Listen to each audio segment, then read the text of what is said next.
جی अस्सलाम वालेकुम रहमतुल्लाह। आप लोग अपनी अटेंडेंस भी प्लीज लगा लें।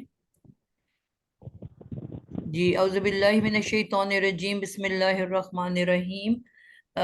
आज थोड़ा सा मैं वापस रिवर्स गियर के अंदर जा रही हूँ और थोड़ी सी इंट्रोडक्शन देने लगी हूँ इसम के बारे में।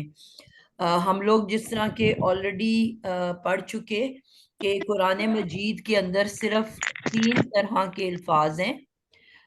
कौन कौन से हैं? इस्म, फेल और हरफ। तो ये जो तीन तरह के अल्फाज हैं उसमें से आज हम इस्म की बात करेंगे। अ, इस्म की कंस्ट्रक्शन आज इंशाल्लाह हम करने लगे हैं। जिस तरह आप सब ख्वातीन हो और सारे खाना शाना पकाते रहते हैं, तो उसी तरह से आज हम लोग थोड़ी सी कुकिंग करने लगे हैं, थोड़ी सी खाना पकाने लगे हैं, हम इस्म को तैयार करने लगे हैं। इस्म के बारे में जैसे कि आप लोग जानते हो कि इस्म जिसको हम नाउन भी कहते हैं, किसी भी नाम को कहा जाता है। ठीक है, जो किसी भी चीज, शख्स, जगह बचपन से हम पढ़ते आ रहे हैं उसके नाम को हम इस्म कहते हैं। तो इस्म जो है उसको, जिस तरह मैं एक मिसाल देती हूँ सबको कि हम लोग जब बनाते हैं, आप सब में से शायद किसी ने बनाया हो या सुना हो, या वैसे एक अंदाजे से बात कर रही हूँ, हम लोग केक बनाते हैं। ठीक है, उस केक बनाने के लिए हमारे पास चार बेसिक इंग्रेडिएंट्स होते हैं।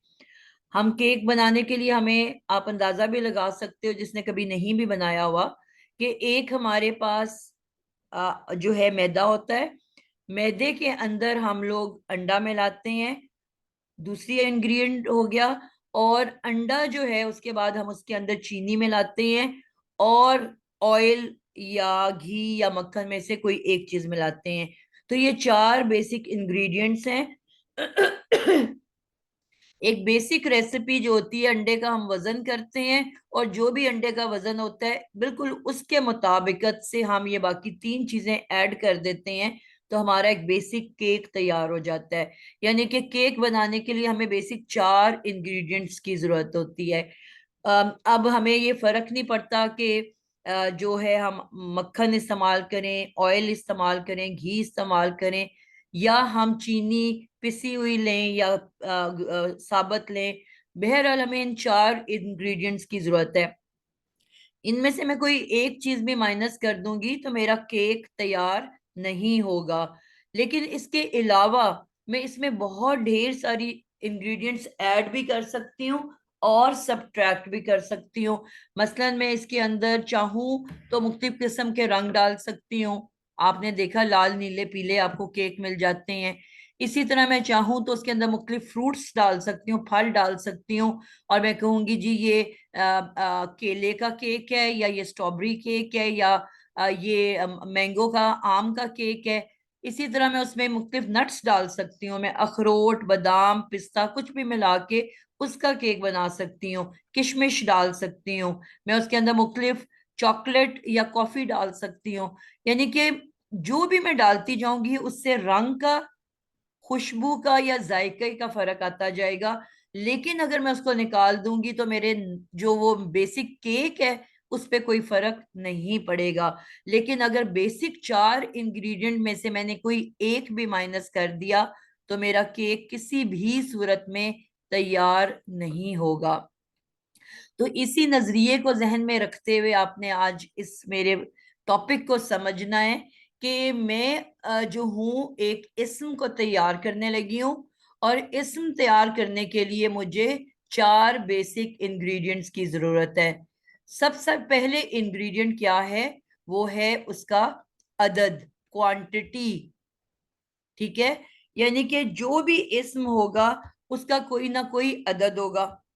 ठीक है, जिस तरह हम पढ़ चुके कि या तो वो वाहिद होगा, एक मेज, एक किताब, एक कलम, एक जो है उसकी, यानी कि कोई भी उसकी क्वांटिटी जो है वो एक होगी।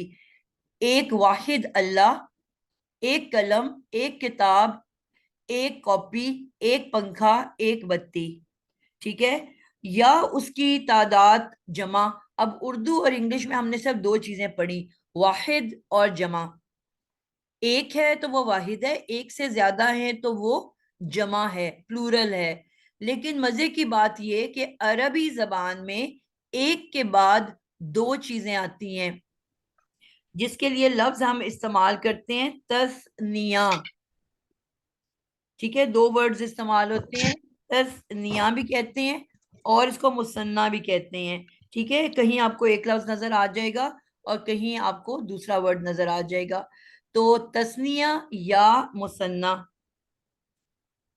یہ ہمیں اگر یاد ہو جائے تو اچھی بات ہے، اگر نہ یاد ہو تو کوئی فرق نہیں پڑتا.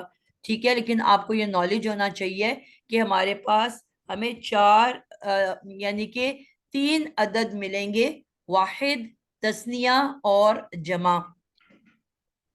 ٹھیک ہے، تو ان میں سے کوئی ایک چیز ہوگی جو کہ ہمیں، جو اسم ہے اس کی ان میں سے کوئی ایک عدد ہوگا، یا وہ سنگولر ہوگا. ٹھیک ہے، مائکس کا بیٹا پلیز خیال کیا کریں. ناہید آپ کا مائک کون ہے؟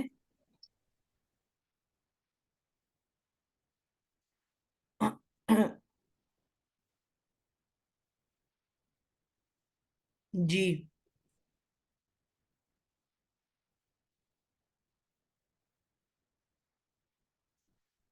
جی، یا تو ہمارے پاس ہے سنگولر،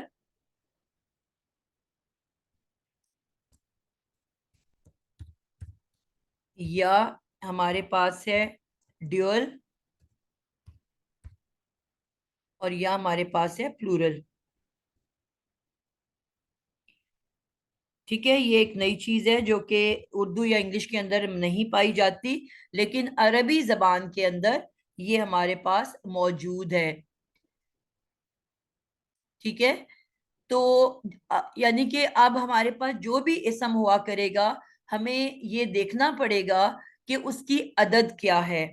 یعنی کہ ان تین میں سے کوئی ایک عدد ضرور ہوگا.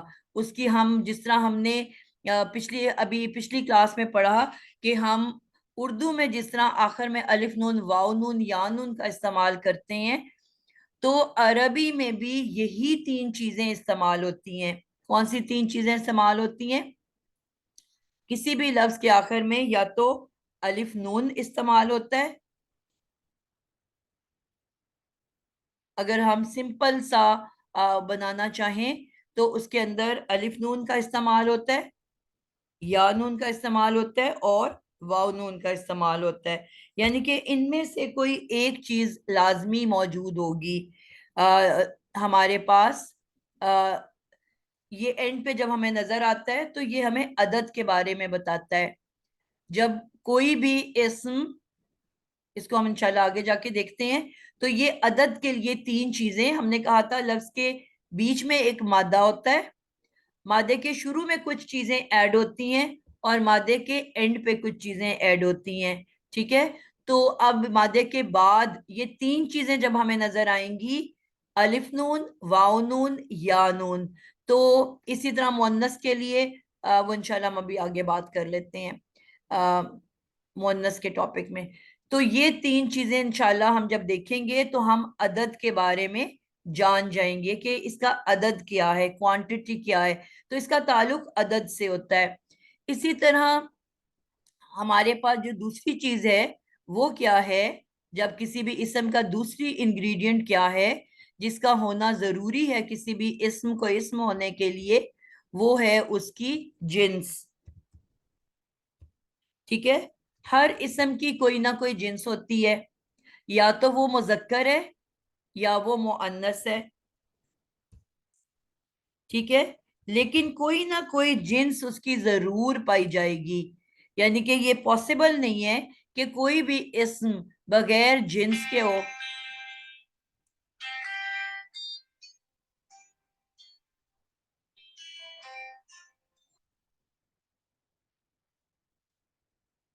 جی بیٹا السلام علیکم. بیٹا ہو رہی ہے، آپ نے جوائن نہیں کیا؟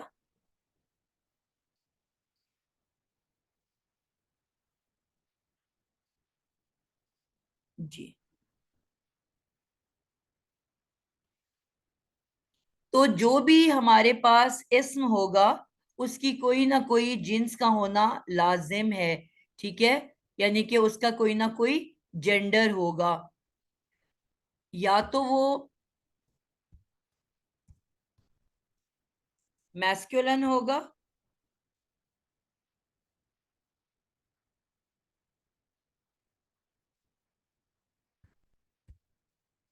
और या वो फेमिनिन होगी, लेकिन उसकी कोई ना कोई जिन्स जो है वो लाजमी होगी। यानी कि ये पॉसिबल नहीं है कि उसकी जिन्स ना हो। अब इसमें हमें ये पता है, चलो वो इंशाल्लाह एक एक टॉपिक करके करेंगे तो उसमें समझेंगे। लेकिन आपने ये देखा कि जब हम एक तो या तो वो हकीकी तौर पे जिन्स रखते हैं, मसलन हम कहते हैं दादा दादी, नाना नानी, अम्मी अब्बू, बहन भाई, ताया ताई, चाचा चाची, मामू मामी। यानी कि हम या इवन जानवरों में आते हैं जिन्स, बकरा बकरी, तोता तोती, गाय भैंस। तो हमें नाम सुनते साथ ही पता चल जाता है कि जो ये जिन्स है इसकी मैस्कुलिन है या फेमिनिन है, यानी कि मुजक्कर है या मुअन्नस है, ठीक है। ये हकीकी मुजक्कर या हकीकी मुअन्नस कहलाते हैं, यानी कि हकीकत में दादा मुजक्कर है और दादी मुअन्नस है, अम्मी मुअन्नस है, अब्बू मुजक्कर है, भाई मुजक्कर है, बहन मुअन्नस है, दादी मुअन्नस है, दादा मुजक्कर है। यानी कि पढ़ते साथ, नाम बोलते साथ हम फौरी बता सकते हैं कि इसकी कोई ना कोई जिन्स है और कौन सी जिन्स है। अब इन तमाम अल्फाज को जो कि पेयर के अंदर मौजूद हैं, जिनका मुजक्कर मियाँ बीवी या एज अ पेयर मौजूद है, जोड़ा मौजूद है, वो तो हम कहेंगे कि हकीकत में वो मुजक्कर या हकीकत में वो मुअन्नस है। लेकिन कुछ ऐसे इस्म हैं, मसलन किताब, कलम, कॉपी, पंखा, बत्ती, आसमान, चांद, सितारा।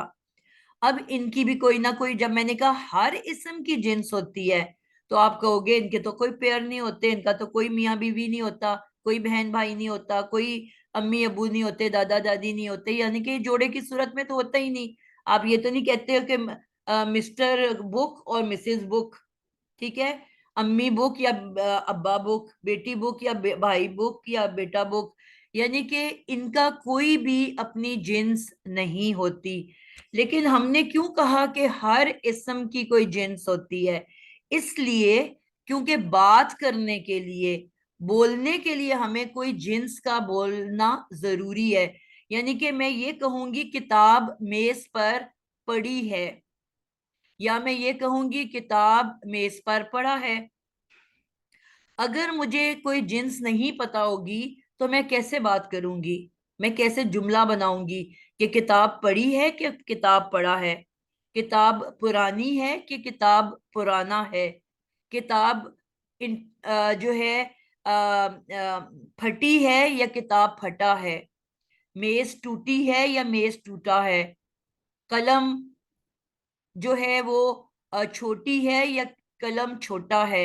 यानी कि किसी भी इस्म को बोलने के लिए मुझे उसकी एक जिन्स का पता होना जरूरी है। लेकिन क्योंकि इसका जोड़ा नहीं होता, तो इसकी अब एक ही जिन्स होगी। अब क्योंकि इसकी अपनी कोई जिन्स नहीं थी, तो किया क्या कि जो अहले जुबान थे, जिसने इंग्लिश बनाई, जिसने उर्दू बनाई, जिसने अरबिक बनाई, जिसने इटालियन बनाई, जिसने फ्रेंच बनाई, जिसने पश्तो बनाई, उस जबान को क्रिएट करने वाले ने, उस जबान को बनाने वाले ने तमाम ऐसे इस्म जो जोड़े की सूरत में नहीं थे, उनके दो ग्रुप बना दिए अपनी मर्जी से। यानी कि मेरे पास मिसाल के तौर पे 2000 अल्फाज थे ऐसे जो कि जोड़े में नहीं होते, जो हकीकत में पेयर मुजक्कर मुअन्नस नहीं होते। तो उन तमाम अल्फाज को एक पेज पे इकट्ठा किया, एक जगह पे इकट्ठा किया, और उनको दो हिस्सों में तकसीम कर दिया। और उसने अपनी मर्जी से आधों को कह दिया ये आज से मुजक्कर माने जाएंगे, और आधों को कह दिया ये मुअन्नस माने जाएंगे। अब उनकी अपनी तो कोई जिन्स नहीं है। अब अहले जुबान, जबान को बनाने वाले ने खुद उसको जिन्स दी। لیکن اب وہ جنس اس زبان کے لیے فائنل ہو گئی. اب آپ یا میں ہم اس کو نہیں بدل سکتے.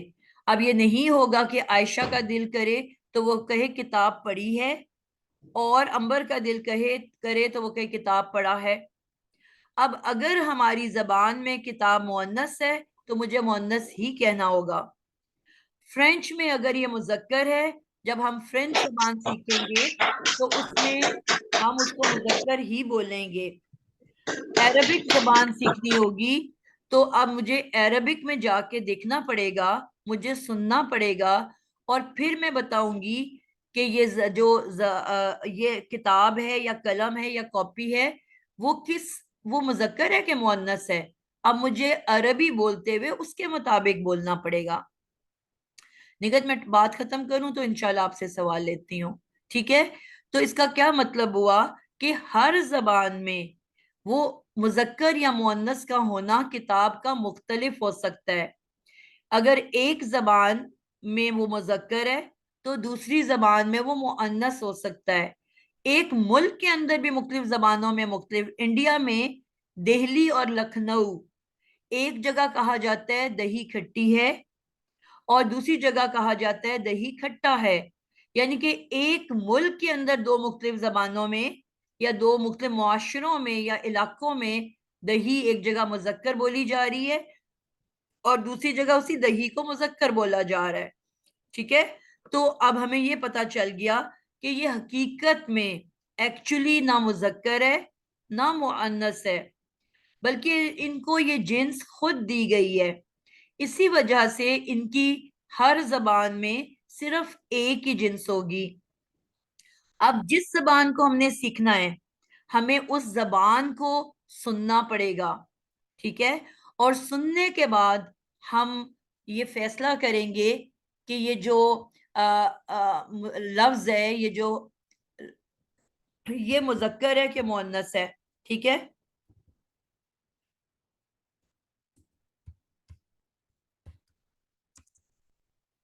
تو پھر بات وہی آ جاتی ہے کہ ہم نے کہا کہ دو طرح کے جنس ہیں، مذکر مؤنث. ٹھیک ہے؟ اور ایک ہم نے کہا کہ حقیقی مذکر جو کہ پیئر میں موجود ہے، جس کے جوڑے موجود ہیں، اور حقیقی مذکر کہلاتا ہے. حقیقی مذکر اور حقیقی مؤنث کہلاتے ہیں جو کہ جوڑے کی صورت میں موجود ہیں.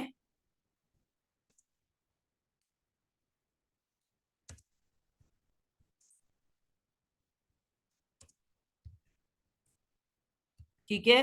مثلا امی، ابو، ماں، باپ، بھائی،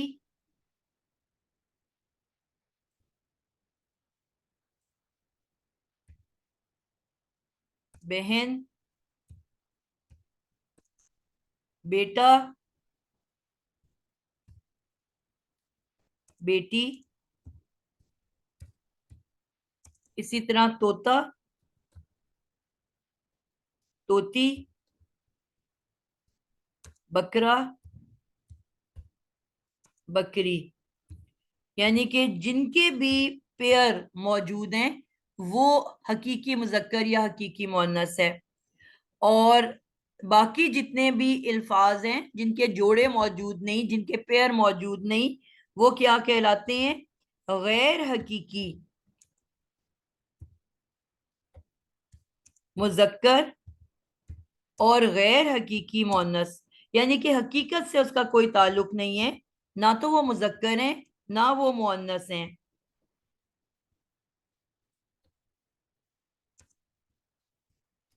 اہل زبان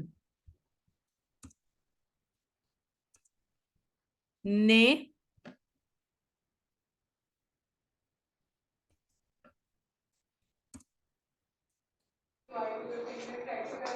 انہیں عائشہ کوئی نہ یہ کوئی جنس دی ہے. ویم ڈالو.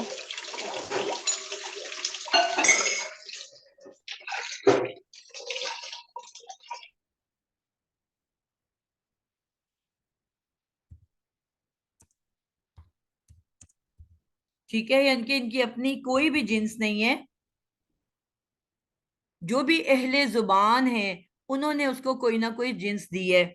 اسی لیے ہر زبان میں ان کی جنس مختلف ہو سکتی ہے.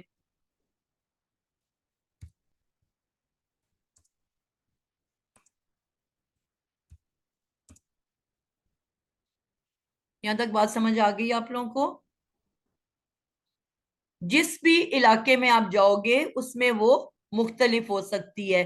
کسی ملک میں، کسی شہر میں، کسی زبان میں جو مذکر ہے دوسری زبان میں وہ مؤنث ہو سکتی ہے.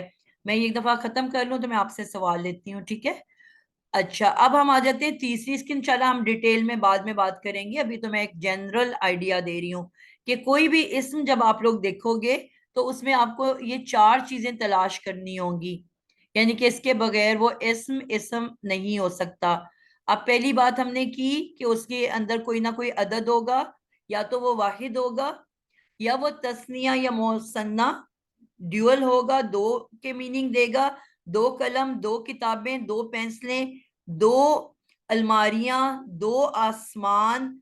تو یعنی کہ ایک کے بعد 2 آتا ہے، اور 2 سے زیادہ کو جمع کہتے ہیں. ٹھیک ہے، جبکہ انگلش اور اردو میں ایسا کوئی تصور نہیں پایا جاتا.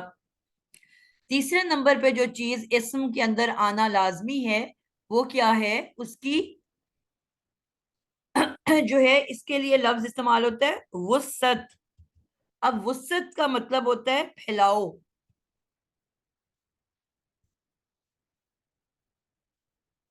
ٹھیک ہے، اب وسیع ہونا.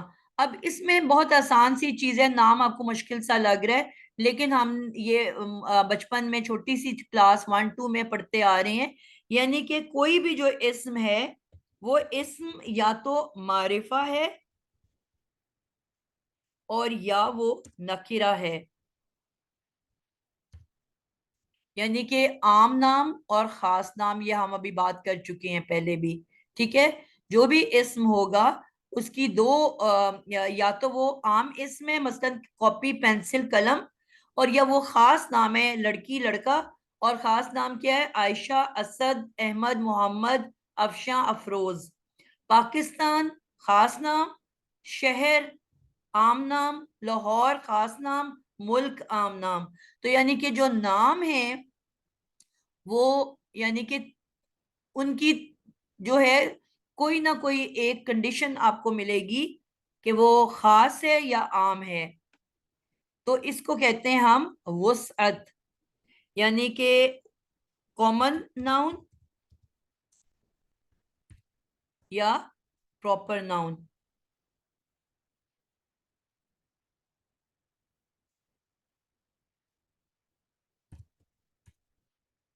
کامن ناؤن یا پراپر ناؤن.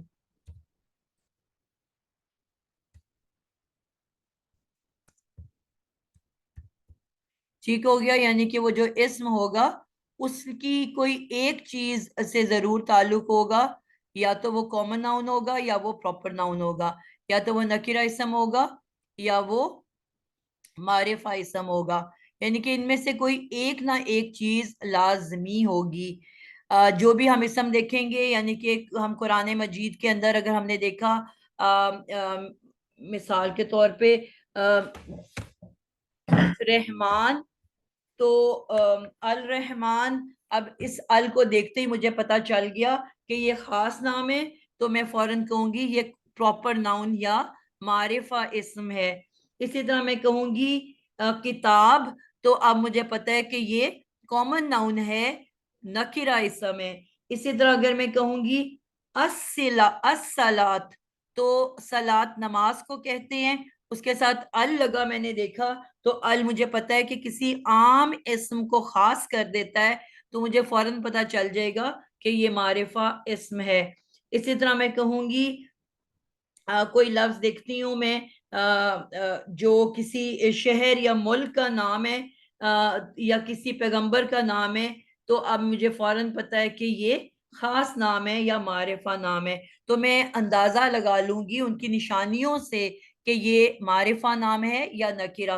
मगर ये मुमकिन नहीं कि कोई इस्म आपको ऐसा मिले कि जिसकी वुसअत आपको ना पता हो। हमें पता है कि मारिफा की वुसअत कम है और नकीरा का फैलाव ज्यादा है।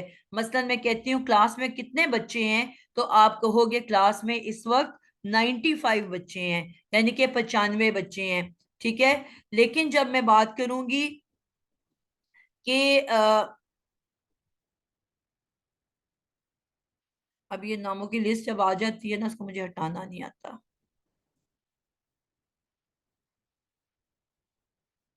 जी। तो जब मैं बात करूंगी कि क्लास में आलिया कितनी है, तो आलिया तो इस वक्त क्लास में सिर्फ एक है। ठीक है। तो आपने देखा कि लड़कियों की वुसअत बड़ी थी, उसका फैलाव ज्यादा था नकिरा इस्म का। लेकिन जब मैंने मारिफा की बात की तो वो सिर्फ एक निकली। इसी तरह मैं कहूंगी कि अंबर क्लास में कितनी है, तो इस वक्त मुझे अंबर के नाम से दो बच्चियां नजर आ रही हैं, तो मैं कहूंगी दो हैं। वो यानी कि मारिफा की वुसअत हो गई कम।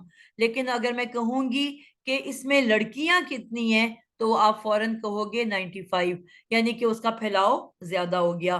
तो यहाँ पे जो नकीरा का फैलाव, कॉमन नाउन का फैलाव ज्यादा होता है, और जो प्रॉपर नाउन है मारिफा, उसका फैलाव कम होता है, तो इसको वुसअत कहा जाता है। तो आपने देखा कि ये भी हमें इस्म के अंदर जरूर मिलेगा कि वो मारिफा इस्म है कि नकिरा इस्म है। चौथी और आखिरी चीज जो सबसे अहम है, जिसके बारे में हमने कुछ पढ़ना शुरू किया था, वो है किसी भी इस्म की हालत। ठीक है। मैंने लास्ट टाइम आपको बताया हालत के बारे में। ठीक है। पिछली क्लास में हमने हालत के बारे में पढ़ा। हालत क्या होता है और हालत कहाँ पाई जाती है। जी। हालत, हालत किसी भी इस्म की हालत,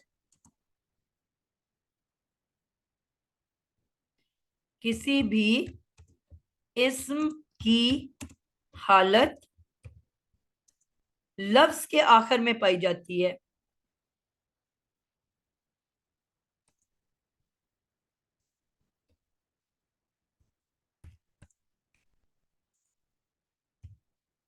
फिर रिपीट करूंगी, किसी भी इस्म की हालत लफ्ज के आखिर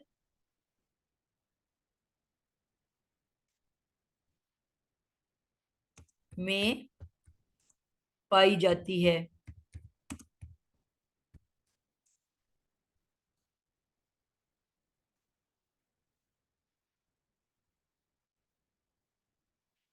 ठीक है।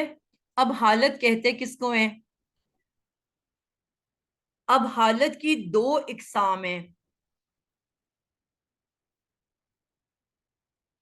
पहली बात कि हालत लफ्ज के आखिर में देखी जाएगी। किसी भी लफ्ज की हालत लफ्ज के आखिर में पाई जाती है।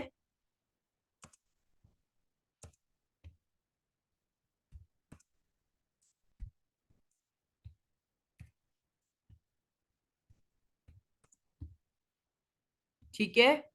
अब हालत की दो किस्में हैं। एक हालत लफ्जी हालत,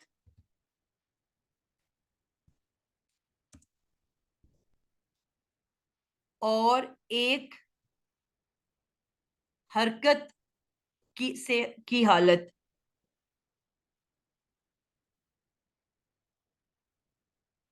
हालत बिल हरका।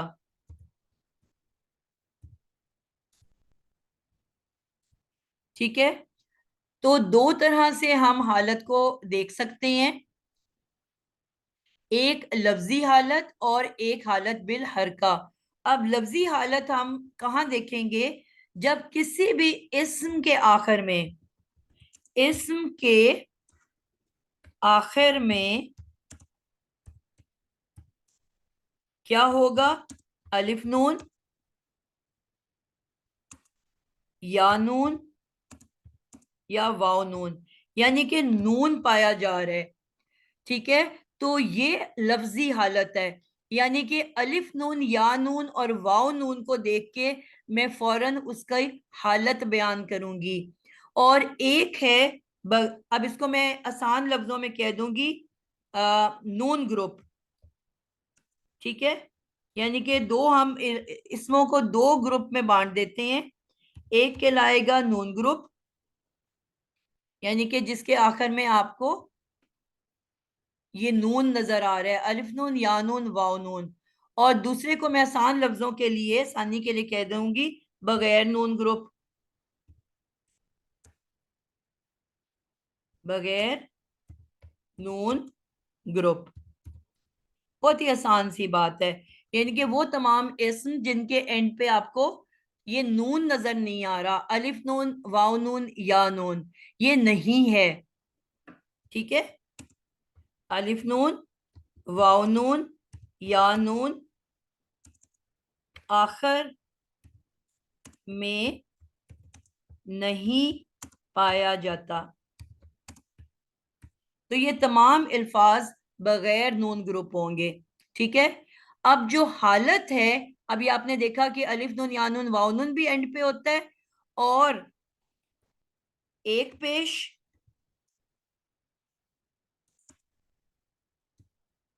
एक पेश या तनवीन दो पेश, एक जबर या दो जबर, एक जेर या दो जेरें। यानी कि इसको ये भी एंड पे पाया जाता है। इनको देख के हम बता सकेंगे कि ये इसकी हालत क्या है। ठीक है, यानी कि ये जो चीजें हैं ये हमें बताएंगी कि अगर नून अलिफ नून वाव नून या नून नहीं है, तो फिर ये जो चीज है आखिर की हरकत, ये बताएगी कि उसकी हालत क्या है। हमने पढ़ा कि तीन तरह की हालतें होती हैं।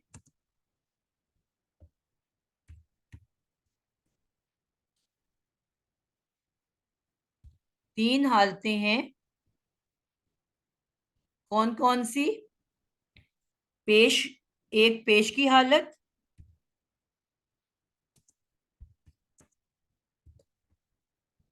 एक हमने पढ़ा जबर की हालत, और एक हमने पढ़ा जेर की हालत। हम पिछली दफा देख चुके हैं कि कुरान मजीद के अंदर हमें तीन तरह से अल्फाज मिलते हैं। ठीक है, या तो हमें किस तरह से मिलेगा, लफ्ज, एक लफ्ज है वो हमें नजर आएगा मुस्लिमुन, या अगर अल के साथ हमने कहा तनवीन हराम है, अल मुस्लिमू। फिर हमें मिलेगा काफी रन, दो जबरों के साथ। लास्ट टाइम हमने पढ़ा था कि एक अलिफ जरूर आता है, इसी से पहले अगर अल लग गया तो ये होगा अल काफी रा। अल के साथ तनवीन हराम है, तो साथ ही उसकी एक जबर अपने अलिफ के साथ वहां से रफू चक्कर हो जाएगा। फिर हमें नजर आएगा मुहम्मदुन, मुहम्मदन या मुहम्मदिन। ठीक है, या अल किताबी। ठीक है, तो आपको अब क्या ये इसका ताल्लुक नून ग्रुप से है या बगैर नून ग्रुप से? अब हमने देखा कि इनके आखिर में कहीं पे भी हमें अलिफ नून वाव नून या नून नहीं मिल रहा, तो इसका मतलब हुआ कि इसकी हालत हमें किस चीज से पता चलेगी? बिल हरका, यानी कि हरकत। बी का हमने मतलब क्या सीखा था? साथ, हरकत के साथ, यानी कि। और फिर हमने सीखा कि हालत कहाँ पाई जाती है? लफ्ज के आखिर में। तो अब लफ्ज के आखिर में मैं हरकत देख के बताऊंगी कि इसका किससे ताल्लुक है।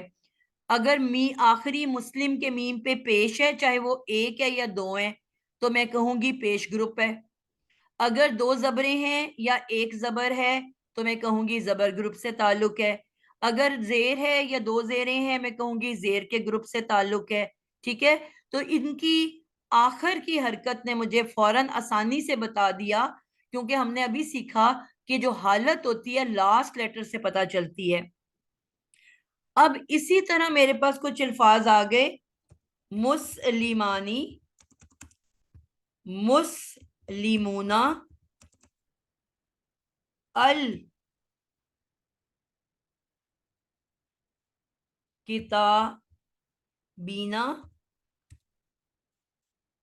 ٹھیک ہے، یا مسلمینی۔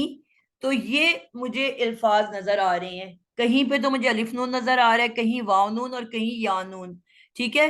تو اب ان میں مجھے، کیونکہ اب مجھے پتا چل گیا کہ یہ الف یعنی کہ نون گروپ سے تعلق ہے، اس کے آخر میں الف نون واو نون یا نون آ رہا ہے، تو اس کا تعلق کس سے ہے؟ نون گروپ سے۔ تو پچھلی کلاس میں نے آپ کو پڑھایا تھا، اگر آپ کو یاد ہو، کہ جو الف نون اور واو نون یہ کس کے پاس ہے؟ یہ پیش کے پاس ہے، یعنی کہ جب مجھے کسی بھی لفظ کے اینڈ پہ الف نون یا واو نون نظر آئے گا، میں فوراً کہہ دوں گی کہ یہ اس کا تعلق پیش گروپ سے ہے۔ اور اگر مجھے یا نون نظر آئے گا کسی بھی لفظ کے آخر میں، تو اب پکی پکی بات ہے کہ اس کا تعلق کس سے ہے؟ یہ زبر اور زیر یہ دونوں اس کو شیئر کرتے ہیں، زبر یا زیر گروپ، ٹھیک ہے، یہ دونوں کے پاس ہے۔ یہ انشاءاللہ ہم بعد میں سیکھیں گے کہ ہمیں فرق کیسے پتہ چلے گا۔ تو یہ زبر یا زیر گروپ سے اس کا تعلق ہے، ٹھیک ہے۔ تو آج کے لیے ہم اتنا رکھیں گے، اور انشاءاللہ تعالیٰ اب آپ لوگوں کے سوال جواب میں لیتی ہوں کہ کہاں پہ آپ کو سمجھ آئی ہے اور کہاں پہ آپ کو کنفیوژن ہوئی ہے۔ بہت ہی آسان سی بات ہے کہ جو بھی اسم ہوتے ہیں وہ اس کے بنانے کے لیے، اس کو تیار کرنے کے لیے، اس کو پکانے کے لیے، اس کو جو ہے ہمیں 4 انگریڈینٹس کی ضرورت ہوتی ہے۔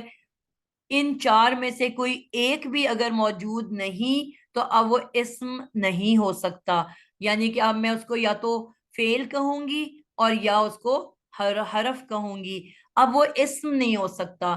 اسم کو اسم بنانے کے لیے ان 4 چیزوں کا اس لفظ کے اندر ہونا مسٹ ہے، لازمی ہے۔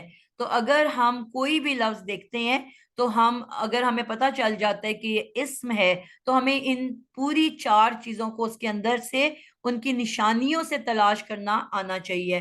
انشاءاللہ ابھی تو میں نے اس کو اوور آل بتایا، اب ہم ایک ایک کر کے اس ٹاپک کو آگے جا کے کریں گے۔ تو جو ابھی ہم نے زیر والے اسم کی کہانی شروع کی تھی، بے زیر بی اور لام زیر لی والی، تو ہم وہاں تک انشاءاللہ پہنچ جائیں گے۔ جی آمنہ الیاس، آپ کیا سوال کر رہے ہو؟ جی میم السلام علیکم۔ وعلیکم السلام۔ جی میم، پہلے سب سے پہلے یہ کویشچن میں نے آپ کو وائس میسج پرسنل کیا تھا، تو میں نے ابھی 10 منٹ کا کلاس لیٹ کی، لیکن یہ جتنا آپ نے بتایا یہ سمجھ آئی ہے۔ میں نے آپ سے پوچھا تھا کہ آپ نے کہا تھا کہ لی اور بی کے جو ہے نا ساتھ ہمیشہ زیر آتی ہے، تو وہ پھر جو آپ نے اسائنمنٹ دی تھی اس کے لاسٹ میں اگر وہ زبر آ رہا ہے یا پیش، تو پھر اس چیز کو کیسے دیکھیں گے؟ اگر لی اور بی کے ساتھ جس طرح ملوث تھا بالوالدینا، تو وہ لاسٹ پہ زبر آ رہی تھی، تو اس چیز کو کیسے مطلب ہم جی میں دیکھیں نے گے؟ آپ کو اسی اگر لیے کہا نا بیٹا کہ ابھی میں نے آپ کو 2 گروپ پڑھائے نا، آپ نے سب سے پہلے جی دیکھنا ہے کہ اس کا تعلق نون گروپ سے ہے یا بغیر نون گروپ سے ہے، ٹھیک ہے، آسان سی بات ہے نا۔ اب آپ جی جی بتاؤ کہ اس کا کس گروپ سے تعلق ہے؟ اس کے ساتھ میم یا نون لاسٹ پہ آ رہا ہے نا، اچھا، تو اس اب کا اب جو اس کا تعلق، مطلب ہے کہ اس کا تعلق لفظ سے ہو گیا نا، اب اس کا تعلق جی حرکت سے نہیں ہے۔ جی تو اب میں نے کیونکہ حرکت آپ تو نے نہیں کہا دیکھنی نا، اب میں نے جی، نون کی زبر یا زیر تو نہیں دیکھنی نا، اچھا اچھا اب اچھا میں نے جی دیکھنا میم، ہے کہ وہ الف نون واو نون ہے یا نون ہے۔ اگر وہ الف نون واو اوکے، نون ہے تو میں کہوں گی پیش گروپ ہے، اور اگر یا جی نون ہے تو میں کہوں گی زبر یا زیر گروپ ہے۔ وہ بی اور لی کے ساتھ بھی مطلب آ سکتا ہے، جس کے لاسٹ میں بھی یہ آ رہا ہے نون گروپ، ہم اس کی جو ہے وہ دیکھ کے بتائیں گے کہ یہ نون گروپ سے ہے یا نہیں ہے، مطلب ہم بالکل اس کی وہ دیکھیں گے۔ بالکل، سب سے جی پہلے آپ نے دیکھنا ہی یہ ہے کہ اس کا تعلق کس گروپ سے ہے، یا جی نون گروپ سے یا بغیر نون گروپ سے۔ جی جی اگر بغیر نون ہے تو پھر آپ نے فوراً اس کی آخری حرکت دیکھ لینی ہے، یعنی کہ اگر جی زبر ہے تو آپ کہو گی زبر والی حالت ہے، اگر زیر یا ہے تو زیر آپ کہو والی، گی زیر والی حالت ہے، ٹھیک ہے نا۔ جی जी और जी लेकिन अगर वो उसका ताल्लुक अलिफ नून वाव नून या नून ग्रुप से है, नून ग्रुप से जी। है, तो अब आपने हरकत को तो एक तरफ रख देना है, उसको तो आप देखना ही नहीं है आपने। अच्छा, अब मतलब आपने हम उस ये लफ्ज को बताएंगे। देखना है, जी। पूरे अलिफ नून वाव नून या नून को देखना है। ओके। क्लियर है बात? ओके। जी मैम, मुझे ये बड़ी ज्यादा टेंशन थी, जज़ाकल्लाह जी खैर। मैंने जी इसीलिए वो बहुत अल्फाज शुक्रिया। जब आपके निकले ना, तो मैंने इसीलिए इस टॉपिक पे पहले आ गई हूँ कि आप लोगों को ये समझ जी आएगी तो आगे समझ आएगी, वरना आप लोग कंफ्यूज रहोगे। हाँ जी। जी मैम, बहुत शुक्रिया आपका। जी सरवत, आपने क्या सवाल करना है? हाँ जी, अस्सलाम वालेकुम। ये वालेकुम अस्सलाम। पूछना है कि जिस तरह आपने बताया था कि अल अगर आएगा किसी लफ्ज के सामने तो इसका मतलब है वो इसका मार्फा को जाहिर बिल्कुल करता है। बिल्कुल। ठीक है, लेकिन अल्हम्दुलिल्लाह शुरू को जो पहला लफ्ज है ठीक अल्लाह, है। हमद, हमद हम देखें तो ये जारी बात है, ना किसी शख्स का नाम है, ना किसी चीज का नाम है, ना जगह का नाम है। तो ठीक ये है। इस मार्फा को किस हिसाब से, मेरे ध्यान में ये नहीं आ रहा कि ये इस मार्फा को किस हिसाब से जाहिर करता है। हम तो हम तारीफ के लिए यूज करते हैं ना, इसमें वो तीनों फिट नहीं आ रहे, ना जगह ना बराबर। जी अब आप सवाल करो बेटा, जो आप कर रहे थे। आपने कहा अलहम्दु के बारे में आप सवाल कर रहे थे। ठीक है, अलहम्द जो है इस्म की बहुत सारी टाइप्स या वैरायटी या उनके बहुत सारे ग्रुप होते हैं ना। हाँ, जी कुछ अल्फाज हैं जो कि मैंने आपको कहा कुरान में सिर्फ 3 तरह के अल्फाज हैं, ठीक है। या वो इस्म है या वो फेल है। हरफ तो एक अलग चीज है ना, उसको तो हम ले ही नहीं रहे। मसलन मैं कहती हूँ मेज पर, अब पर जो है हरफ है। किताबें हैं जो है हरफ है। उसको तो आपको वैसी समझ आ जाती है, उसको हम बात नहीं कर रहे। बाकी जो अल्फाज हैं या इस्म है या फेल है, ठीक है। अब हमद ठीक जो है, आप, जब मैं कहती हूँ कि मैं तारीफ कर रही हूँ, ठीक है, तारीफ कर रही हूं। अब कर रही तो इसम फेल है, ठीक है। ठीक है। लेकिन तारीफ नाम के तौर पे इस्तेमाल हो रहा है। समझ आई? नाम के तौर पे तारीफ कैसे एक इस्तेमाल? नाम है। देखो काम जो होते हैं ना, उन कामों का कोई ना कोई नाम भी होता है। मसलन मैं कहती हूँ खेलना। अब खेलना मैं काम के तौर पे नहीं कह रही, इसमें कोई एक्शन। आपको अगर याद हो, मैंने कहा था फेल की एक डेफिनेशन बताई थी कि फेल उस वक्त तक फेल नहीं हो सकता जब तक उसमें कोई जमाना ना पाया जाए, ठीक है। आप जब वो ठीक है। वर्ड बोलो तो आपको पता चले कि ये काम पास्ट में, माजी में हो चुका, या हाल में हो रहा है, या फ्यूचर में, मुस्तकबिल में होना है। अगर आपको ठीक ये है। जमाने का पता चल रहा है तो वो फेल है। और अगर जमाना उसके अंदर मौजूद नहीं, तो वो अब फेल नहीं बल्कि उस फेल का नाम है। अब मैं कहती हूँ खेलना। अब खेलने में आप सरवत बताओ कि जमाना नजर आ रहा है आपको? नहीं जी। तो अब इसको मैं नाम कहूंगी कि काम कहूंगी? इसमें आप नाम कहेंगे। नाम कहूंगी ना, क्योंकि जमाना नहीं है। अगर मैं कहूंगी खेल रहा है, या खेलेगा, या खेला था, अब ये फेल बन गया। ठीक है। ठीक ठीक है। है ना। अब हमद अकेला लिखा हुआ तो एक लफ्ज है, नाम है। तारीफ उस काम का नाम है। अब हमद में, तारीफ में कोई जमाना नजर आ रहा है आपको? नहीं जी। तो जो भी ऐसा लफ्ज जिसमें काम के मीनिंग तो हैं, माना है मौजूद, लेकिन कोई जमाना नहीं, उसको आपने इसम कह देना है। यानी कि उसी काम का वो नाम है। आप समझ आइए बात? ठीक है जी, थैंक यू वेरी मच। जी। तो हमद के अंदर कोई भी जमाना आपको नजर नहीं आ रहा ना, बस लफ्ज है तारीफ। तो क्या तारीफ हो रही है, या तारीफ हुई थी, या तारीफ होगी, ये तो नहीं पता चल रहा आपको। तो अब इस हमद के वर्ड को मैं नाम के तौर पे इस्तेमाल कर रही हूँ, उस एक्शन का नाम, तारीफ करने का नाम। ठीक है। ठीक है जी, मेरी जी इंफॉर्मेशन में इजाफा हुआ है, थैंक यू बिल्कुल। Very much. जी शबाना, आपका हाथ खड़ा हुआ है।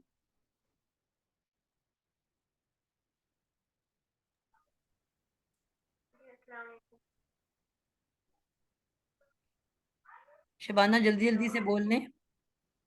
नहीं नहीं जी, मैंने इसलिए किया था कि आप कोई सवाल पूछें। ٹھیک ہو گیا. اور کسی کا سوال ہے جس کو کوئی بات سمجھ میں نہ آئی ہو؟ بات تو ہم نے بہت آسان آسان آج کی تھی. ٹھیک ہے, میں تھوڑی سی ایک دو ورڈز کی مثال دے دیتی ہوں, انشاءاللہ اس کو پھر آئندہ پریکٹس کیا کریں گے قرآن پہ تو ہمیں زیادہ سمجھ میں آئے گی. ٹھیک ہے, میں ایک ورڈ لکھنے لگی ہوں اور آپ نے اسم کا, اور پھر میں اس کو اس کے بارے میں بات کرتی ہوں کہ وہ کیا ہو سکتا ہے. ٹھیک ہے, یہاں پہ میں ایک لفظ لکھ رہی ہوں, چاروں چیزیں ہم اس کے اندر تلاش کریں گے. بل کافرینا, بل کافرینا. ٹھیک ہے, اب میں نے سب سے پہلا تو سٹیپ کیا کرنا ہے, اس کو توڑ دینا ہے. اب مجھے شروع میں ایک اضافی بی نظر آیا. ٹھیک ہے, اس کو میں نے علیحدہ کر دیا. اس کے بعد مجھے ال نظر آیا, اس کو میں نے علیحدہ کر دیا. اس کے بعد مجھے لفظ کافر نظر آیا. اب کافر کے اندر 4 حرفی ہے, اور میں نے کہا تھا 4 حرفی کبھی کوئی اسم نہیں, مادہ نہیں ہوتا. تو جب میں اس کو دیکھوں گی کہ اس میں کیا اضافی ہو سکتا ہے, تو سب سے پہلے ہم اس کے جو ہے ووول کو دیکھتے ہیں. اس میں مجھے الف نظر آ گیا, میں نے الف کو علیحدہ کر دیا, یہ اضافی ہے اس کے اندر. تو کفر جو ہے وہ کھل کے سامنے آ گیا, یعنی کہ کفر اس کا مادہ ہے. ٹھیک ہے, اور اس کے بعد آخر میں مجھے نظر آیا ہے یا نون. اب ان کے اندر میں تمام نشانیوں کو دیکھتے ہوئے اپنے اوپر کے چاروں جوابات دوں گی. ٹھیک ہے, سب سے پہلے میں نے یہ دیکھنا ہے کہ یہ لفظ اسم ہے کہ فعل ہے. تو اب میں نے پہلی نشانی اس کے اندر دیکھ لی کہ اس کے جو ال لگا ہوا ہے, اس ال کو دیکھتے ساتھ ہی مجھے پہلی بات کیا پتا چل گئی کہ لفظ اسم ہے. ٹھیک ہے, ال نے مجھے بتا دیا پہلا جواب کہ لفظ اسم ہے. ٹھیک ہے, اب اگر یہ اسم ہے تو اس کے اندر 4 چیزوں کا ہونا ضروری ہے, اس کی عدد, اس کی جنس, اس کی وسعت اور اس کی حالت. ٹھیک ہے, تو اب میں اسی کے اندر سے نشانیوں سے ہی بتاؤں گی کہ یہ کیا ہے. ٹھیک ہے, اب مجھے یہ پتا ہے کہ جو یہ لفظ اسم ہے, اس کی ال کو دیکھ کے مجھے ایک اور بات کیا پتا چل گئی. ال نے ایک اور بات مجھے کیا بتا دی کہ اس کی جو وسعت ہے وہ معرفہ ہے, پراپر ناؤن ہے. کیونکہ ال کیا کرتا ہے کہ کسی بھی نکرہ اسم کو ال لگنے سے وہ معرفہ بن جاتا ہے. تو مجھے پہلا اس کا جواب مل گیا ال کو دیکھ کے کہ میں اسم ہونے کے ساتھ ساتھ میری جو پہلی چیز مجھے پتا چلی کہ میں معرفہ اسم ہوں. ال نے یہ 2 چیزوں کے بارے میں بتا دیا. ٹھیک ہے, اب میں نے دیکھنا ہے کہ اس کی جو حالت کیا ہے. اب اس میں سب سے پہلے کیا چیک کروں گی کہ اس کا تعلق نون گروپ سے ہے کہ بغیر نون گروپ سے ہے. حالت دیکھنے کے لیے پہلا سوال کیا ہوتا ہے کہ اس کا تعلق نون گروپ سے ہے کہ بغیر نون گروپ سے ہے. اب اس کی یا نون کو دیکھتے مجھے پتا چل گیا کہ اس کا تعلق نون گروپ سے ہے.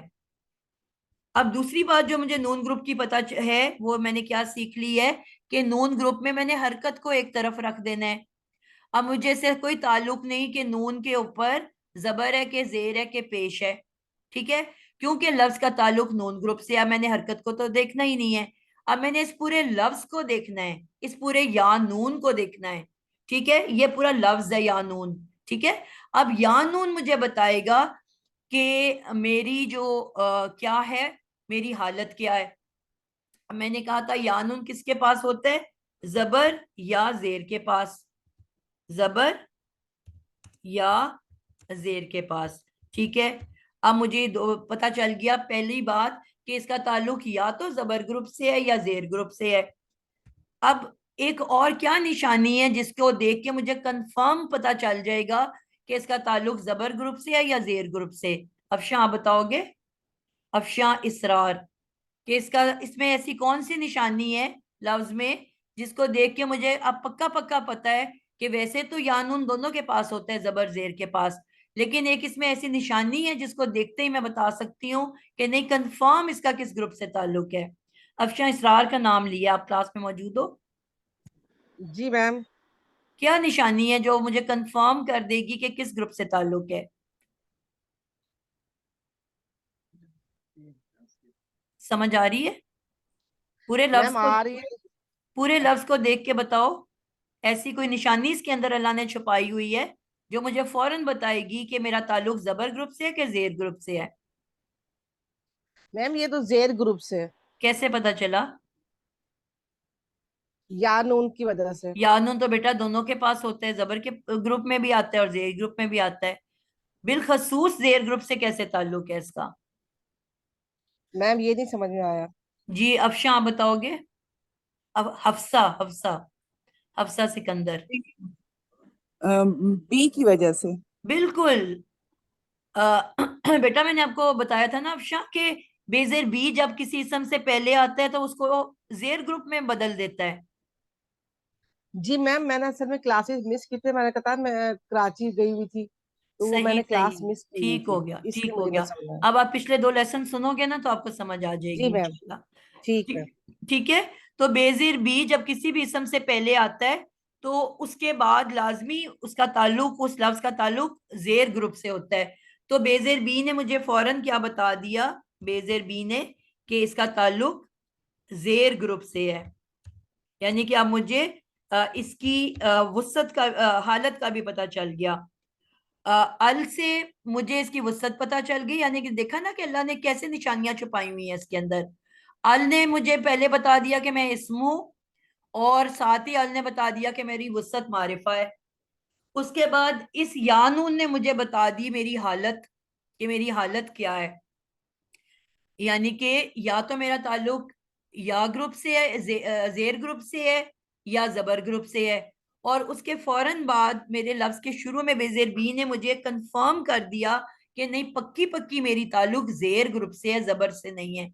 अब ये मेरी हालत भी पता चल गई, मेरी वसअत भी पता चल गई। अब मैं देखूंगी जिन्स क्या है इसकी। अब बिल काफिरीना, ठीक है। मैंने कहा था कि काफिर को जब मैंने मुअन्नस बनाना है तो मैं क्या लगाती हूँ उसके आगे? हाथ खड़ा करना है, जिससे वो मुअन्नस बन जाता है। नफीसा, नफीस शैला। जी मैम, गोल ताज से ही मुन्नत बन गोलता, जाएगा। यानी कि इस्म होने के लिए इसके आगे काफिर के बाद या तो गोलते होता या अलिफ्ते होता, यानी कि ते का होना लाजिम है।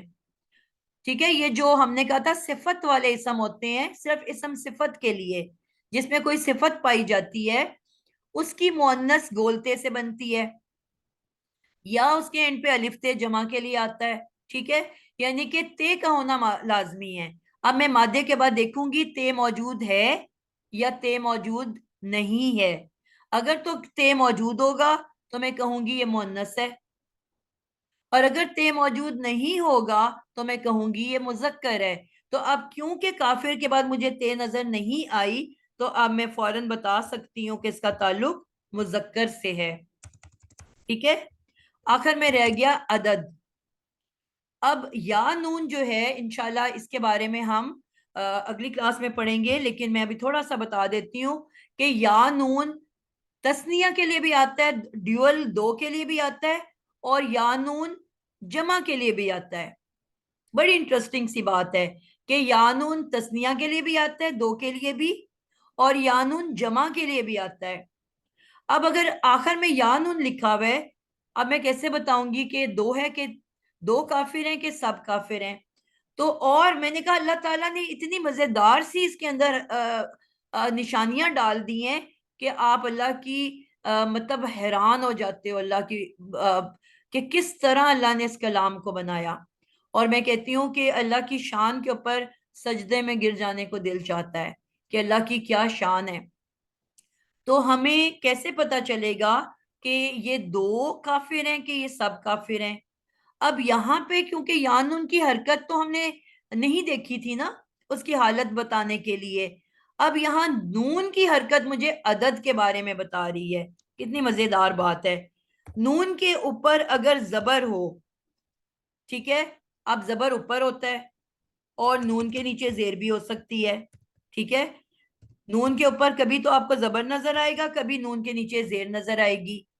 ठीक है, अलिफ नून वाव नून या नून के अंदर। तो ये जो नून की हरकत है ये हमें अदद के बारे में बता रही है। अब बुलंद कौन सा है? साजिदा आप बताओगे, बुलंदी वाला दर्जा किसके पास है, जबर के पास के जेर के पास? मैंने कहा था हरकत की भी दर्जे होते हैं। سب سے بلند پیش ہوتا ہے، اس کے بعد یہ درجہ کس کا ہوتا ہے؟ زبر کا کہ زیر کا؟ زبر. اور پھر نیچے کیا آتا ہے؟ زیر آ جاتی ہے. تو اب جمع اور تسنیہ میں بلندی کا درجہ کس کے پاس ہے؟ جمع کے پاس کہ دو کے پاس؟ زیادہ طاقت کس کے پاس ہوگی، دو لوگوں میں کہ زیادہ لوگوں میں؟ سما میں ہوگی، زیادہ لوگوں میں. تو جب نون پہ زبر ہوگی تو اس کا مطلب ہے پلورل ہے، جمع ہے، زیادہ لوگ ہیں. اور جب نون کے نیچے زیر ہوگی تو اس کا مطلب ہوگا دو لوگ ہیں. کتنے مزیدار بات ہے نا. ابھی ایک دم سے آپ کا شاید سر گھوم جائے، لیکن انشاءاللہ تعالیٰ جب ہم اس پہ پریکٹس کریں گے تو آپ کو بڑے مزے سے سمجھ میں آنی شروع ہوئیں گی باتیں. اللہ کی شان پہ آپ کو سبحان اللہ کہنے کو دل چاہ رہا ہے کہ نہیں چاہ رہا؟ ایک لفظ کے اندر اللہ نے ہر چیز کی علیحدہ علیحدہ نشانیاں رکھ دی. نون کی زبر بتا رہی ہے کہ میں جمع ہوں، اور نون کی زیر بتا رہی ہے کہ میں دو چیزوں سے میرا تعلق ہے. ٹھیک ہے، میں دو ہوں، یعنی کہ تثنیہ ہوں، ڈیول ہوں. ٹھیک ہے، تو جو بلندی کی طرف ہے، اوپر کی طرف ہے، وہ جمع کے لیے ہے، اور جو نیچے کی طرف ہے وہ دو کے لیے ہے. تو اب مجھے بالکافرینہ کو دیکھ کے، کافرینا نون کی زبر کو دیکھ کے پتا چل گیا کہ میری عدد کیا ہے؟ جمع. ٹھیک ہے، یعنی کہ میں جمع ہوں. نون کی زبر نے مجھے بتایا کہ میں جمع ہوں. تو اب چاروں چیزیں پتہ چل گئیں کہ نہیں پتہ چل گئیں؟ ایک ہی لفظ کو دیکھ کے اللہ نے ہر طرح کی نشانی اس کے اندر رکھ دی، جس سے آپ کو تمام جوابات ایک دم سے مل گئے. انشاءاللہ ہم اس کے اوپر بھی پریکٹس کریں گے تو انشاءاللہ آپ لوگوں کو اور اچھے سے سمجھ آئے گی. ابھی شاید تھوڑا سا کنفیوز ہو جاؤ آپ لوگ، لیکن انشاءاللہ آہستہ آہستہ آپ کو بہت اچھے سے سمجھ آئے گی. جی، آپ میں سے کوئی کچھ کہنا چاہ رہے؟ میم میں نے تھوڑا سا لیٹ جوائن کیا تھا، تو اسٹارٹ کا تھوڑا سا ان شارٹ بتا دیجیے. جی، میں نے یہ